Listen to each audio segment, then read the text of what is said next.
देखिए, आज पिंपरी चिंचवड़ के अहम ज़िम्मेदारान जो है वो यहाँ पर आए और मकसद ये है कि पिंपरी चिंचवड़ महानगर पालिका ने तकरीबन 18 मस्जिदें और कई सारे मंदिरों को नोटिसेस इशू किया है उन्हें गिराने के लिए, डिमोलिश करने के लिए। ये बहुत ही अफसोसनाक बात है कि इस मुल्क के अंदर, इस राज्य के अंदर शराब खाने, जुए खाने सब चल रहे हैं, 2 नंबर के धंधे धड़ल्ले से चल रहे हैं। लेकिन इबादत गाहों को, धार्मिक स्थलों को जो निशाना बनाया जा रहा है, मेरे हिसाब से ये जमहूरियत के लिए बहुत ख़तरनाक बात है।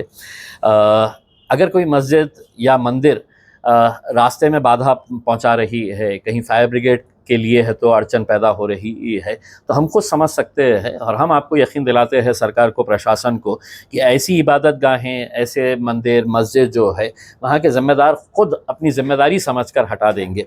लेकिन महज एक सियासी रंजिश के तहत ये जो खेल खेला जा रहा है, ये बहुत ही गलत रास्ता इख्तियार किया जा रहा है। हम महाराष्ट्र की पुलिस को, प्रशासन को, पिंपरी चिंचवड़ महानगर पालिका के म्युनिसिपल कमिश्नर को, वहाँ के पुलिस कमिश्नर को ये अनुरोध करते हैं कि ये जो काम किया जा रहा है, हर कोई जानता है कि यह सियासी दबाव के अंदर किया जा रहा है।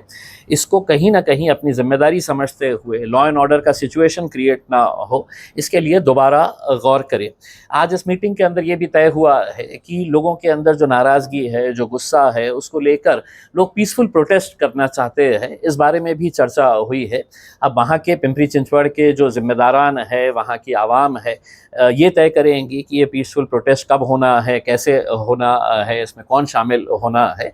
उसके बाद यकीनन जो भी फ़ैसला उनके तरफ से आता है, हम उसमें शामिल होंगे।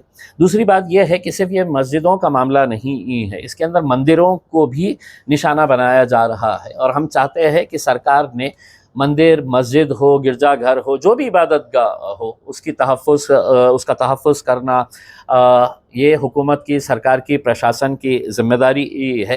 अगर कहीं कोई इल्लीगल कंस्ट्रक्शन हुआ है तो उसको भी रेगुलराइज़ करने का कोई प्रोविज़न निकालते हुए कोई लॉ एंड ऑर्डर का सिचुएशन ना क्रिएट हो। तो हम सरकार से यही अनुरोध कर रहे हैं, अपील कर रहे हैं कि ऐसी सिचुएशन क्रिएट ना हो और इतने सालों से सभी जात, धर्म और मज़हब के लोग एक साथ मिलकर वहाँ पर अपनी इबादत गाहों के अंदर अपने जो भी नमाज हो, पूजा हो, जो कर रहे हैं, उसको आगे भी करने की इजाज़त दी जाए और ये जो नोटिस है इसको वापस ले, यही हम अपील करते हैं। उप मुख्यमंत्री वहाँ के पालक मंत्री हैं, क्या आप मैसेज देना चाहेंगे? देखिए, हम तो तमाम सियासी पार्टियों को यही कहना चाह रहे हैं कि महाराष्ट्र की एक तहज़ीब है, एक संस्कृति है, उस संस्कृति को ज़िंदा रखिएगा। उसमें इबादत गाहों को, धार्मिक स्थलों को निशाना बनाकर आप क्या हासिल करने वाले हैं? ठीक है, आपके सियासी एजेंडा के अंदर ये हो सकता है, लेकिन आप ये भी सोचिएगा कि मस्जिद में और मंदिर में लोग क्यों जाते हैं? लोग इबादत करने के लिए जाते हैं और अगर आप वही उनको ही निशाना बना रहे हैं, उन्हें ही ख़त्म करना चाह रहे हैं, तो कहीं न कहीं इसके अंदर से एक बहुत ही घटिया सियासत की हमें बू आ रही है। अब पुलिस को हम अपील करना चाहेंगे, जिस वर्दी के अंदर हमारे जितने भी आईपीएस पुलिस ऑफिसर्स हैं, मैं उनसे अपील करना चाहूँगा कि ऐसी सिचुएशन महाराष्ट्र के अंदर क्रिएट ना हो कि जिसकी वजह से law and order problem create हो जाए करके। तो बहुत ही समझदारी के साथ वहाँ के ज़िम्मेदारों को पुलिस बुलाए, प्रशासन बुलाए, हुकूमत के अंदर जितने भी लोग बैठे हैं, चाहे वो वहाँ के डिप्टी चीफ मिनिस्टर हो, वहाँ के एमएलएज़ हो, एमपीज़ हो, सब साथ में बैठकर इसका रास्ता निकाला जा सकता है और हमें रोड के ऊपर आने की ज़रूरत नहीं है। अगर सभी लोग समझदारी के साथ और ज़िम्मेदारी के साथ अगर काम करते हैं तो कोई भी ये प्रोटेस्ट करना नहीं चाहेगा उसमें, अगर इसके अंदर कोई अच्छा रास्ता निकल सकता है तो। पिंपरी चिंचवड़ में धार्मिक आधार पर मुसलमानों को तकलीफ दी जा रही है और ऐसा मामला जो है वो कई सालों से, खास करके 2 महीने पहले भी सामने आया हुआ है। मुस्लिम आबादी वाला जो कुदलवाड़ी एरिया है, वहाँ पे मुसलमानों के कारोबार को तहस नहस करने की कोशिश वहाँ के सरकार द्वारा की गई है और वहाँ के स्थानीय विधायक जो है, जो खुद को ज़्यादा हिंदुत्ववादी मानने को कोशिश में है, लगातार वो मुसलमानों के खिलाफ बयानबाजी कर रहे।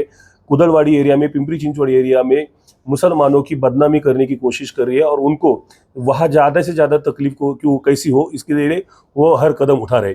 और जब कारोबार उन्होंने उजाड़ दिए है तो अब वो वहाँ पे तकरीबन 18 मस्जिदें जो है उनको तहस नहस करने की कोशिश कर रहे हैं। और उसे लेकर उनके प्रभाव क्षेत्र में जो महानगर पालिका के कमिश्नर है उनको उन्होंने गन पॉइंट पर रखे हुए ये नोटिस इशू करवाए हैं इनलीगल स्ट्रक्चर बोल के। हालांकि पिंपरी चिंचवड़ महानगर पालिका जब से नहीं थी उससे पहले की मस्जिदें है, पहले मस्जिदें बनी है, बाद में महानगर पालिका है, उसको भी तोड़ने की कोशिश जो है वो पिंपरी चिंचवड़ महानगर पालिका कर रहे हैं। इसके खिलाफ हम हर पर्याप्त रास्ता जो है वो इस्तेमाल कर रहे हैं। हम कोर्ट में भी जा रहे हैं, न्याय की गुहार हर जगह पे लगा रहे हैं। लेकिन ये जो कार्रवाई हो रही है वो सियासी कार्रवाई है, ये मुस्लिम विरोध में कार्रवाई हो रही है धार्मिक ध्रुवीकरण के आधार पर। तो उसके खिलाफ एक हम आवाज बुलंद करना चाहते हैं। और इसी को लेके आज महाराष्ट्र और देश के माइनॉरिटी के सबसे बड़े लीडर इन खासदार इम्तियाज जलील साहब के पास हम अपनी शिकायत लेके आए। हमारा दर्द उनके सामने हमने रखा हुआ है।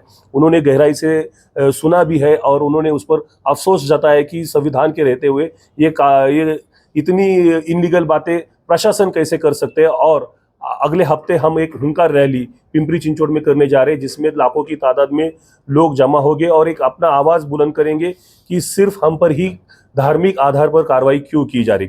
हालांकि इसमें 13 मंदिरों को भी नोटिस दी गई है, लेकिन वो मंदिर जो है वो रास्ते विकास काम के आड़े आने वाले थे। और ये एक ओछी राजनीति का एक उदाहरण है कि मस्जिदों पे कार्रवाई करने के लिए मंदिरों की तक कुर्बानी देने की साजिश ये हिंदुत्व की राजनीति कर रहे लोग इसे जानते हैं। और हिंदू और मुसलमान दोनों मिलकर हम ये हुंकार रैली करेंगे जिसमें खासदार इम्तियाज जलील साहब शिरकत करेंगे और कई सारे नेता आएंगे। यही बात मैं आपके सामने रखता हूँ। मेरा नाम राहुल डंबाड़े। Thank you.